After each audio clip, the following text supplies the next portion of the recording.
Whenever I'm reading a book, I do this thing where I write down any interesting words that I've found, any intriguing words in a notebook. Then later on I'll sit at my computer and I'll look up the words in order to find out the interesting etymology and the definitions behind them. Well, then I decided that the second part of that process, the looking up words part, should be a show. So, welcome to Define, the boringest show on YouTube, right here at the Launchpad Writers Club. Cheers. Welcome back to the Launchpad Writers Club. My name is Andrew Lewis and this is another episode of Define, finally. It's the boringest show on all of YouTube and you should watch it while you do something better. I am sorry that it's taken so long for this episode. I promise that the next episode won't be so long between. Before we jump into these words, I'm going to tell you about some new stuff coming to this channel. First of all, a film review / Lego building show. So in every episode we'll build a Lego kit while reviewing a film. Looking forward to that. And also we've got a book analysis show that we're going to do. If you've ever seen Crash Course Literature on YouTube, where they'll take a book or they'll take an author and they'll analyze it and kind of dissect it and it's kind of like a video essay on a book. We're going to do something like that. But back to the old staple of the Launchpad Writers Club YouTube channel, defining words. With that said, the first word we're looking up today is cataleptical. Cataleptical. Cataleptical. It doesn't have the little speaky outy button, but I'm pretty sure I'm saying that right. Catalepsy, a condition characterized by lack of response to external stimuli and by muscular rigidity, so that the limbs remain in whatever position they are placed. Yeah, position. I'm a massive douchebag. It is known to occur in a variety of physical and physiological disorders such as epilepsy and schizophrenia, and can be induced by hypnosis. So you're not quite catatonic, although I can see that the word does share some etymology with that. Cataleptic. Let's just see if we can. I really want the little pronounce button. Catalepsy? Yes. Catalepsy. Say it a bit louder, please. Catalepsy. I thought that's what you said, yes. A medical condition characterized by a trance or seizure with a loss of sensation and consciousness accompanied by rigidity of the body.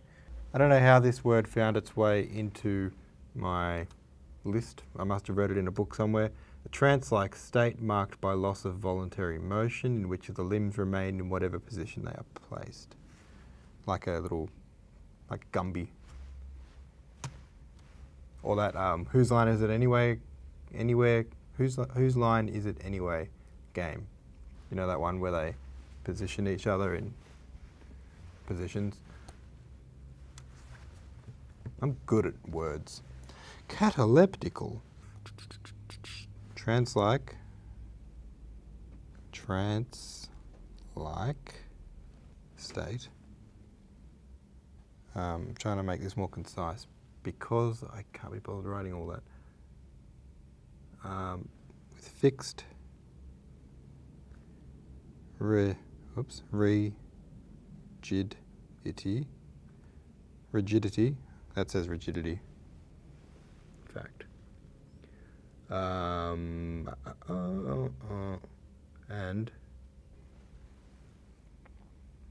no, I'm just going to leave it there.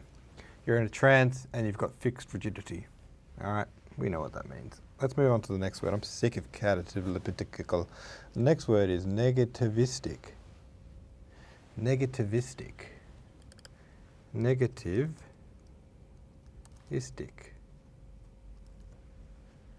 I spelled that wrong. Negativistic is a tendency to resist external commands, suggestions, or expectations, or internal stimuli such as hunger, by doing nothing or something contrary or unrelated to the stimulus. Both of these have got to do with not responding to stimuli. That's completely coincidental that happened. I did not mean to do that.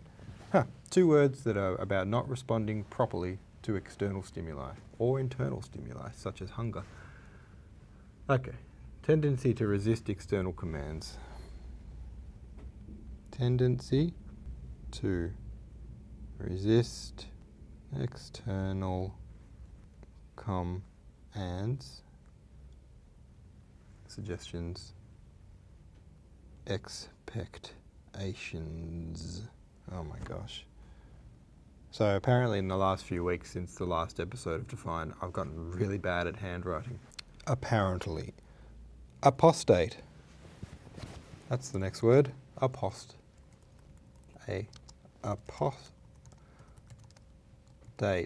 Bad at typing too.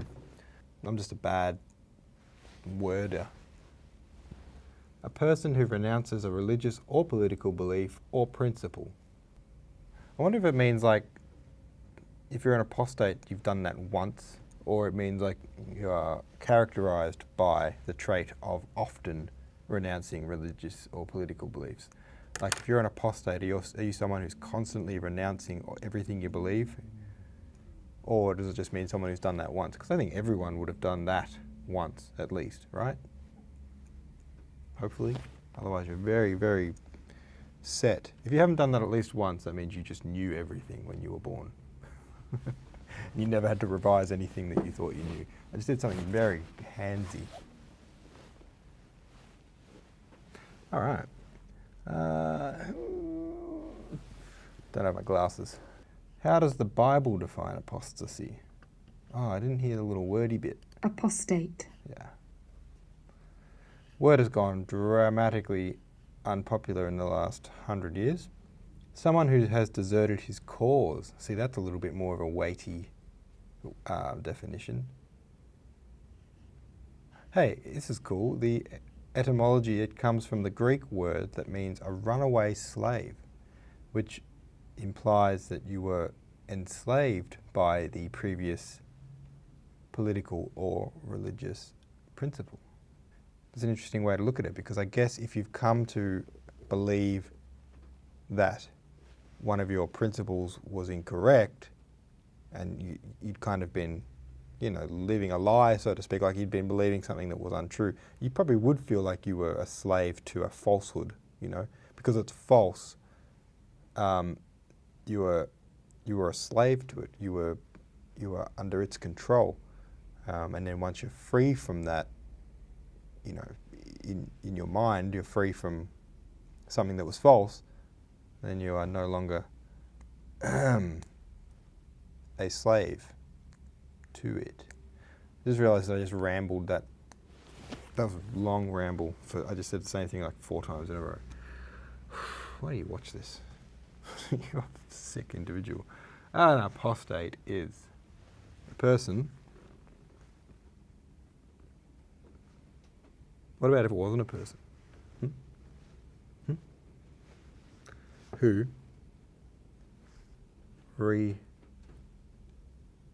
renounces a religious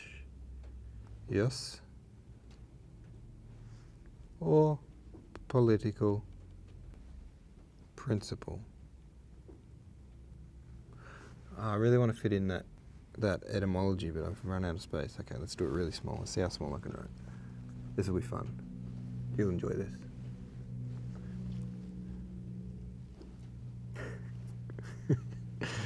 What?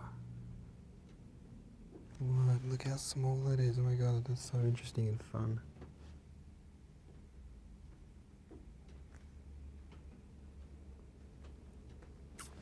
I nearly drooled doing that. You know when you're concentrating really hard and I was doing that Casey Neistat thing where you just give up halfway through a sentence and just like, I'm an idiot. I don't know what ecclesiastical means. Christian church, it's a Christian word. Okay. Waylay. I'm going to have to put a little line here because I need to really make that clear that that's a different thing. Waylay. Waylay, you hear the word waylay often, and if you're anything like me, you just pretend you know what it means. Waylay. To stop or interrupt someone and detain them in conversation or trouble them in some other way. That last bit is very vague for a dictionary definition. Waylay. Waylay. Yeah, to trouble them in some other way. So to stop and interrupt someone and detain them in conversation, or just basically do anything else. Hey, why does it still say apostate down here? Oh, because I didn't do it right. I've got to look it up here. Okay, I'd like to know the etymology of that. To intercept or attack from ambush, as in order to rob, seize, or slay. Waylay, waylaying. To lie in wait for, or for an attack or ambush. Lay, as in lie in wait, and way, as in wait, or in the way of. Don't guess things, you're bad at it. Waylay, etymology. Etymology. What's the etymology of it? It comes from way and lay. Besetting of ways, lying in wait, with evil or hostile intent along public ways. Oh, I was right. That guess was right. That was a dumb guess, but good on me. Okay. Wait to ambush. That's kind of the etymology. Stop or interrupt someone. I really hate being interrupted. That's why I'm an author. Because that way I can talk as slowly as I want. Yep, that'll do. Okay, the last one, specious. Specious. You want to know what I thought this word meant? I thought it meant like, you know, you can be sexist if you discriminate against sexes, or you can be racist if you discriminate against races. I thought if you discriminated against a species, you were a specious. Specious. Specious. Specious. Specious. That's not what it means. I'm dumb. I only just learnt this, like yesterday. Adjective, superficially plausible, but actually wrong.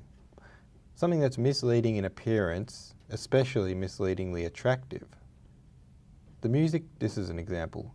The music trade gives golden oldies a specious appearance of novelty. That's a bad example because I don't actually know what that means. Misleading, deceptively misleading, fallacious, seemingly correct. What's fallacious mean? Based on a mistaken belief. Fallacious. Okay. Middle English, in a sense, beautiful, from the specious, fair in Latin. Okay, cool. Not a very popular word anymore, the old specious. Having deceptive attraction or allure, having a false look of truth or genuineness. Having a false look of truth or genuineness.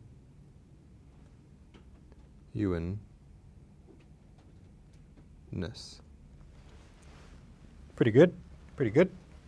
There's 5 words for your brain. Put them in there, bring them out as needed via the old face hole or pen or fingies.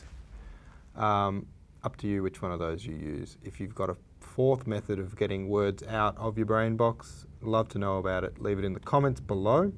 And I guess, on that note, I'm just trying to think if I've got anything else interesting to say, but, you know, probably not, knowing me.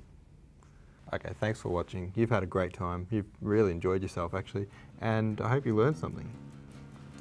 As always, if you have learned something, please do a fact check, because I am stupid. And see you on the next episode. Karate.